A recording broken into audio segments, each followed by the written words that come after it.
BJP. നേതൃത്വത്തിനെതിരെ വെളിപ്പെടുത്തലുമായി സന്ദീപ് വാര്യർ. തിരുമല അനിലിന്റേത് ബി.ജെ.പി. നേതൃത്വം കാരണമുള്ള ആദ്യത്തെ ആത്മഹത്യയല്ല എന്ന Sandeep Varier. 2021 BJP. Light and സൗണ്ട്സിന്റെ വാടകയായ 10 ലക്ഷം നൽകാത്തതിന്റെ പേരിൽ ആത്മഹത്യ ചെയ്ത സൗണ്ട് കുഞ്ഞുമോനാണ് ആദ്യത്തേരെയെന്നും സന്ദീപ് വാര്യർ ഫേസ്ബുക്കിൽ കൂടെ വ്യക്തമാക്കുന്നുണ്ട്. സാരംഗ് PS തിരുവനന്തപുരത്ത് വിശദാംശങ്ങളുമായി ചേരുന്നുണ്ട്.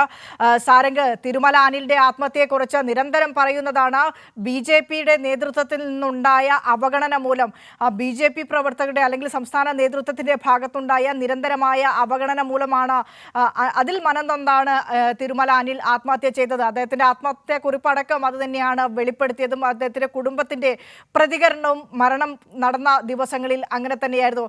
പക്ഷേ അത് സമ്മതിച്ചു തരാൻ സംസ്ഥാന ബി.ജെ.പി. നേതൃത്വം ഒരു ഘട്ടത്തിൽ തയ്യാറായിരുന്നില്ല.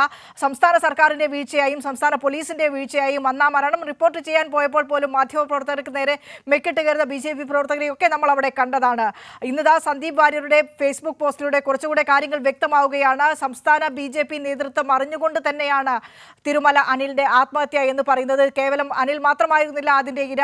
മുൻപും ഇതുപോലെ സംസ്ഥാന ബി.ജെ.പി. നേതൃത്വത്തിന്റെ അവഗണനയ്ക്ക് ഇരയായി മറ്റൊരു ജീവൻ കൂടി പൊലിഞ്ഞിട്ടുണ്ട് എന്ന് തന്നെയാണ് സന്ദീപ് വാര്യർ ഫേസ്ബുക്ക് കുറിപ്പിലൂടെ വ്യക്തമാക്കുന്നത്.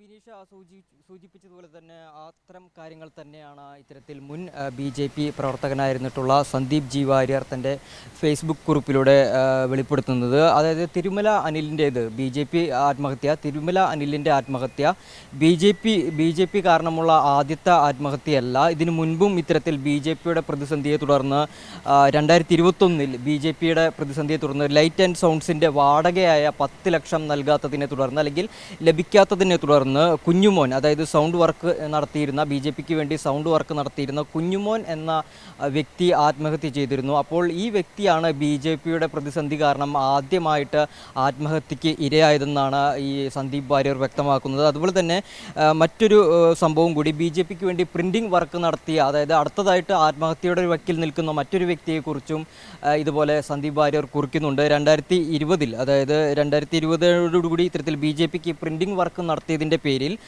ബി.ജെ.പിയുടെ കയ്യിൽ നിന്നും സംസ്ഥാന നേതൃത്വത്തിൻ്റെ കയ്യിൽ നിന്നും ഏതാണ്ട് 25 ലക്ഷം ലഭിക്കാതെ വഞ്ചിക്കപ്പെട്ട ഒരാൾ കൂടി നിലവിൽ ഇപ്പോൾ ഏതാണ്ട് ആത്മഹത്യയുടെ വക്കിലാണ് എന്നുള്ള കാര്യം കൂടി ഇത്തരത്തിൽ സന്ദീപ് ജി വാര്യർ കുറിക്കുന്നുണ്ട്, തൻ്റെ ഫേസ്ബുക്കിലൂടെ കുറിക്കുന്നുണ്ട്. പ്രാന്തപ്രചാരകനോട് പോലും ഇത്തരത്തിൽ നിരന്തരം ആവശ്യപ്പെട്ടിട്ട് പോലും ഈ വിഷയത്തിൽ ഒരു നടപടി എടുത്തിട്ടില്ല എന്ന് തന്നെയാണ് വ്യക്തമാക്കുന്നത്.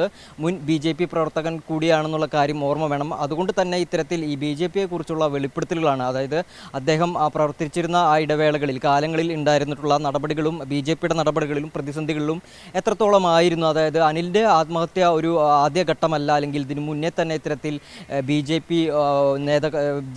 സാധാരണക്കാർക്കായിട്ടുള്ളവർക്കെതിരെ പോലും ഇത്തരത്തിൽ ഒരു സാമ്പത്തിക പ്രതിസന്ധി തീർത്തിരുന്നു എന്നുള്ള ഒരു വെളിപ്പെടുത്തലാണ് വരുന്നത്. എന്തായാലും അനിലിൻ്റെ ആത്മഹത്യയുമായി ബന്ധപ്പെട്ട് അന്വേഷണം ഊർജിതമായിക്കൊണ്ടിരിക്കുകയാണ്. കണ്ടോൺമെൻറ്റ് അസിസ്റ്റന്റ് കമ്മീഷണറായിട്ടുള്ള സ്റ്റുവർട്ട് കീലറുടെ നേതൃത്വത്തിലുള്ള ഒരു പ്രത്യേക സംഘം അന്വേഷണം നടക്കുകയാണ്. ആ അന്വേഷണങ്ങളൊക്കെ നടക്കുന്നതിനിടയിലാണ് ഇത്തരത്തിൽ മുൻ ബി.ജെ.പി. നേതാവായിരുന്നിട്ടുള്ള സന്ദീപ് വാര്യരുടെ ഒരു തുറന്ന വെളിപ്പെടുത്തൽ ബി.ജെ.പി. നേതൃത്വത്തിനെതിരെ വീണ്ടും ഉയർത്തിക്കൊണ്ടുവന്നിരിക്കുന്നത്. വിനീഷ.